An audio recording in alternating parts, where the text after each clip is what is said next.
All right, here's your Unit 6 test review. So I'm going to have on here whether you can set it up and type it in the calculator.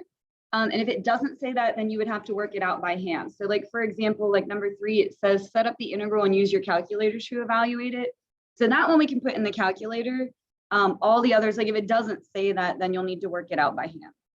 All right, so number 1 is just find the area enclosed by these graphs. We have negative x squared, so that's going to be our upside down parabola.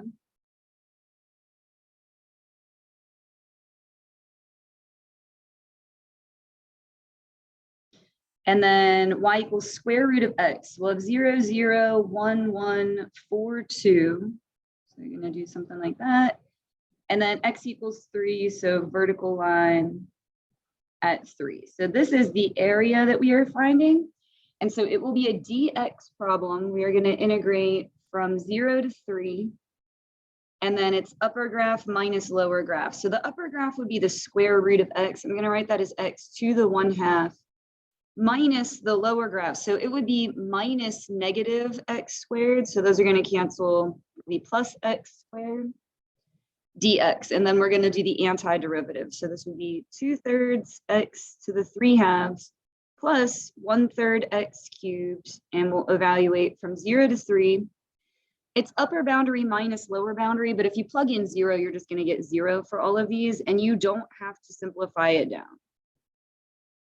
Obviously, if it was multiple choice, you would need to, but for my test, I'm fine with you just leaving it like that. In fact, don't simplify it down, because if you make a mistake, then it's going to be wrong.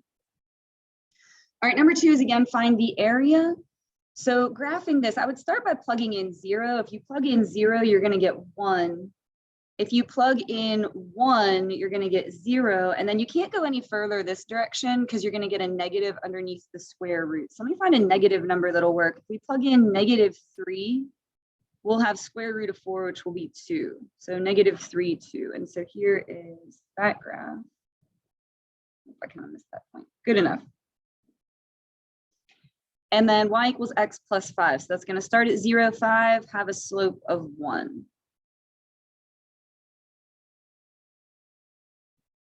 And then the x-axis. So this is going to be a dy problem. We have a right graph and a left graph. There's no clear-cut winner of like which graph is above the other. If you turn your paper, you can see it. It's kind of like this one is above this one. We're going to do right graph minus left graph. So as soon as you realize it's a dy problem, you have to rearrange both of these equations. So to get x by itself, we would square both sides and then subtract over the 1. And then divide by a negative. So it would be negative y squared plus 1. I'm just going to write it as 1 minus y squared. So that's what we want to use. And then this one, we would just subtract the 5. So setting up the integral, we're going to use y values this time. So it'll be from 0 to 2, right graph minus left graph. So the right graph was this curve. That's the 1 minus y squared. Minus the left graph is this line. That's the y minus 5. And so I'm going to kind of clean that up before I do the antiderivative. If you distribute this negative, you're going to have negative y plus 5, and the 5 and 1 will combine. So we'll have 6 minus y squared minus y dy.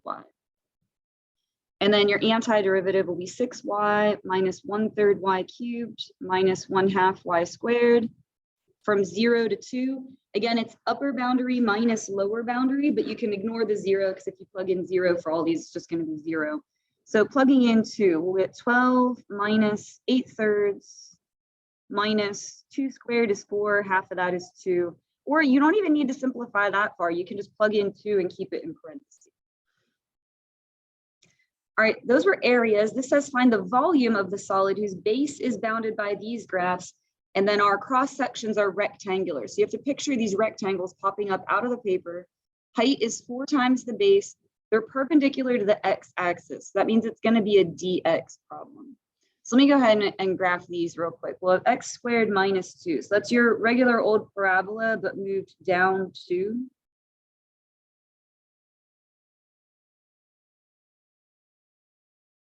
And then y equals negative x. So it's going to go through the origin and have a slope of -1. I almost did +1 there. -1. So this is the base of the three-dimensional object, and you have to envision these rectangles popping like up out of the paper towards you. And it said perpendicular to the x-axis. So when we do the base of our shape, which in this case is a rectangle, it's going to be upper graph minus lower graph. It's really not any different than we did with this area problem when we did upper graph minus lower graph. No different. So it's going to be the line, which is the negative x, minus the parabola, which is that x squared minus 2. And I'm just going to distribute the negative. So negative x minus x squared plus 2. And then the height is 4 times that. So when we go to set up our integral, we're going to use x values because it's a dx problem. So that'll be -2 to 1. And in there, you want to put the area of your shape. So for a rectangle, that would be base times height. You can write out this times this, but so that I only have to write this statement once, I'm just going to write it as 4 and then times that squared instead of having to write it twice. You can certainly write it twice. That's like a personal preference. All right, and then this one we can type in the calculator. So we're going to do math 9, -2 to 1, 4 parenthesis, and then all of that inside part, squared dx. And so we get 32.4.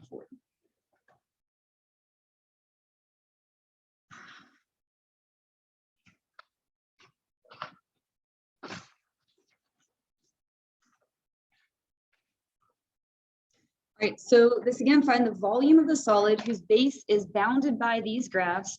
This time we have square cross sections and they're perpendicular to the y-axis. This is going to be a dy problem.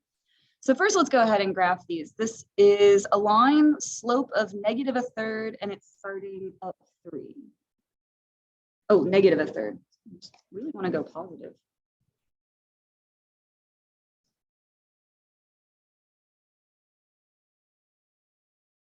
All right, and then here we're also going to start up 3. And then if I plug in 1, I'm going to get 2. If I plug in 4, I'm going to get 1. And if I plug in 9, I'm going to get 0. So it's an upside down square root graph. So something like this. We get this really tiny like sliver here. And so you have to envision these squares popping up out of the paper. And they are perpendicular to the y-axis. So we're going to need to do right graph minus left graph for the base of this. And so immediately, as soon as we realize it's dy, we want to take these and rearrange them. So I'm just going to do that like off to the side here in the margin of the paper. First one, we would subtract 3. So y minus 3 equals -1/3 x. And then we're going to multiply everything by -3 to cancel that out. So -3y plus 9. And then for this one, same thing, we're going to subtract the 3.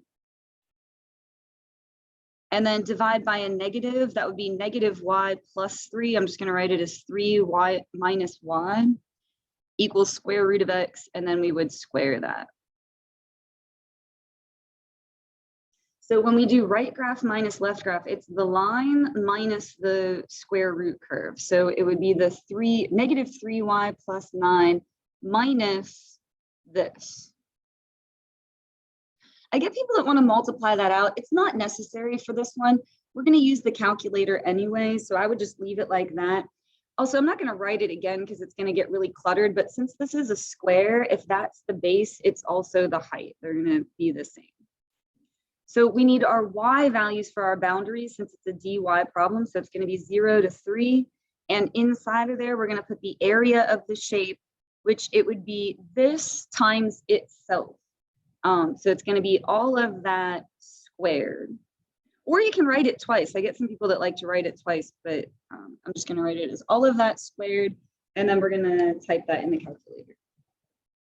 So math 9, 0 to 3, parenthesis. Now it says y, but I'm going to type x just because I have a variable key. And so that's easier. The calculator will never know. We know it's dy.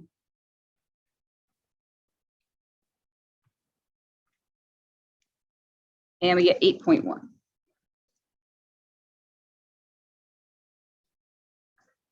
right, number 5, the region enclosed by and they're going to give us all these things that this is enclosed by, is rotated around the x-axis. So it's going to be a dx problem. We're going to take this shape and spin it around the x-axis. You kind of have to imagine this three-dimensional object that's being created.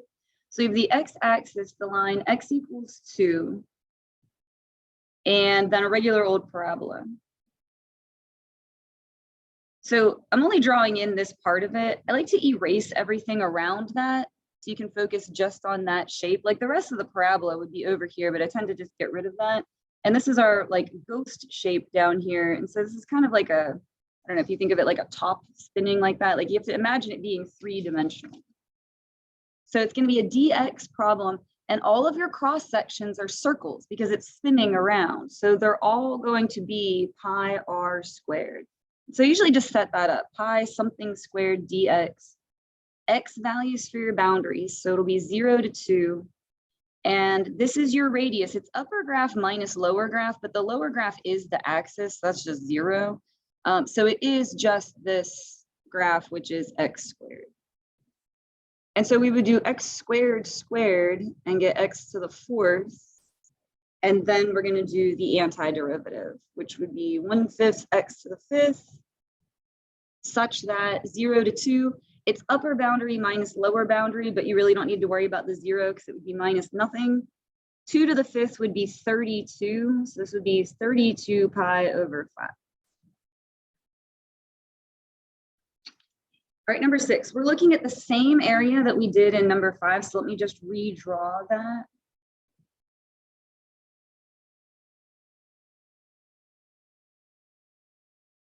And this one we get to use a calculator for. We're going to rotate it around the line x equals 3. So I'm going to dot that in. Now it's like we just took the y-axis and scooched it over a little bit. So this is going to be a dy problem.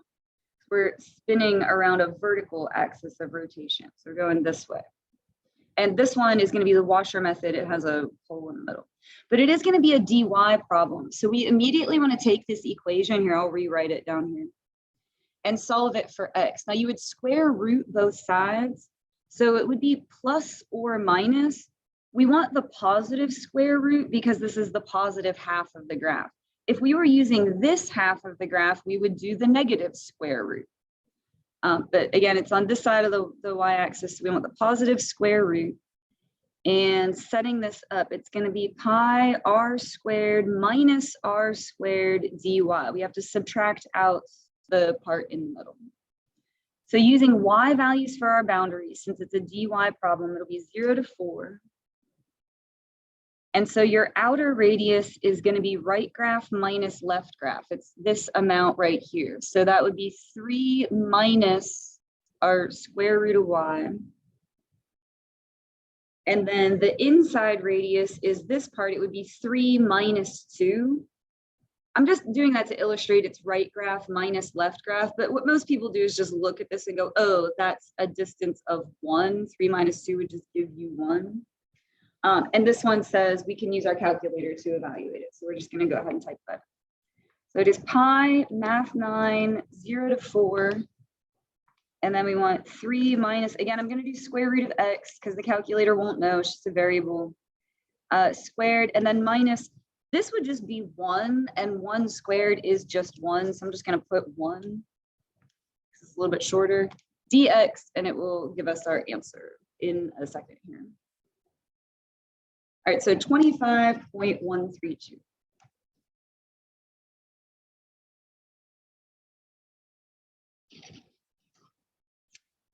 All right, find the volume formed by rotating the region bounded by all of this around the line y equals -2. So first let's graph this. X cubed, we'll have 0, 0, 1, 1, 2, 8.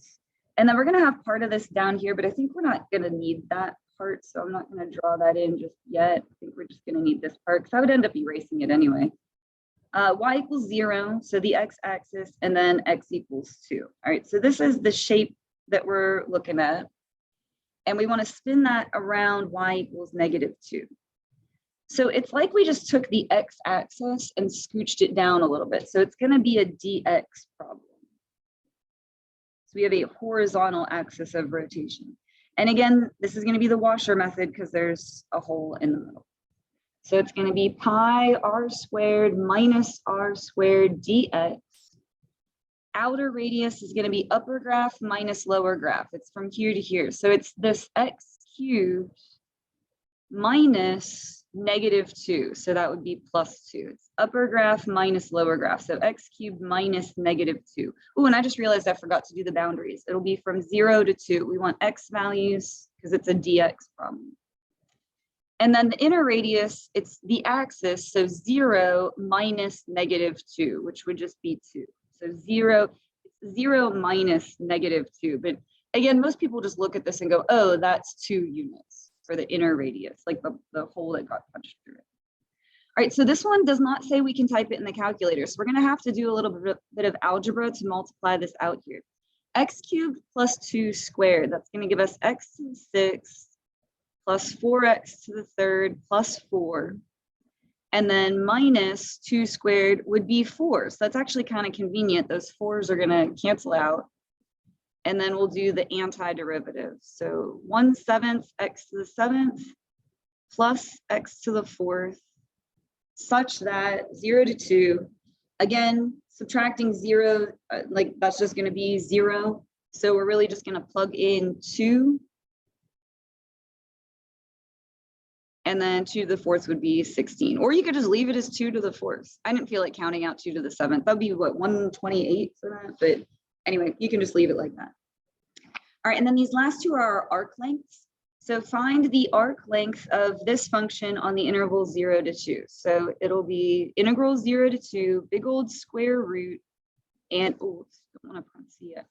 It'll be 1 plus the derivative squared. So off to the side here, I'm going to find the derivative, and that's what will go in this blank. So when we bring down the 3/2, 6 times 3/2, that'll be 9. We'll have x plus 1 to the 1/2. So that is what is going to go right here. Now these do get a little bit messy, but that's okay. We're going to persevere. Okay, integral 0 to 2, 1 plus, all right, we have to square all of this. So 9 squared would be 81. And then this would be square root of x plus 1, and then we're squaring it. So those are going to cancel out. You'll just get x plus 1. Or you can think of it as like the 1/2 and the 2 cancel. All right, and then I'm going to distribute the 81. So this will be 81x plus 81 plus another 1. So it'll be plus 82. So that's going to be a u substitution. We're going to let u equal that inside part. Du would just be 81 dx, and so we're going to adjust with a 180 first. I know that looks weird, it's a 180 first. Just whatever number you get there, you use the reciprocal to cancel it out. So 1/81 goes out front, du goes at the end. What's left is square root of u, so u to the 1/2, and then I'm going to adjust the boundaries. They're going to be really weird because these numbers are kind of big, but just go with it, right? If you plug in 0 for x, you get 82. And if you plug in 2 for x, oh my gosh, what would that be? So 81 times 2 would be 162, and then plus 82, 244. I guess you'd have a calculator. You could type it in your calculator. All right, and then antiderivative, you're going to add 1 to the power, and then put the reciprocal out front. So 2/3 u to the 3/2, such that 82 to 244, and then it's going to be upper boundary minus lower boundary. Please don't simplify it. The numbers get really weird. Just leave it alone. 1/81 times 2/3, 244 to the 3/2, minus, and then 1/81 times 2/3, 82 to the 3/2, whatever that is. And what you're finding is the length of the function on that interval. And then here's another one of those. This one I'm going to let you type in the calculator. So we're just going to set it up, type it in the calculator. So it would be integral from 1/2 to 2, big square root, and it's 1 plus the derivative squared. So off to the side here, I'm just going to find the derivative. That's what'll go in this blank. So this derivative will be 6x squared minus 1/x. And then we're just going to type that in. So it will be math 9, a half to 2, big square root 1 plus 6x squared plus 1 over x. All of that is squared dx. So 17.227.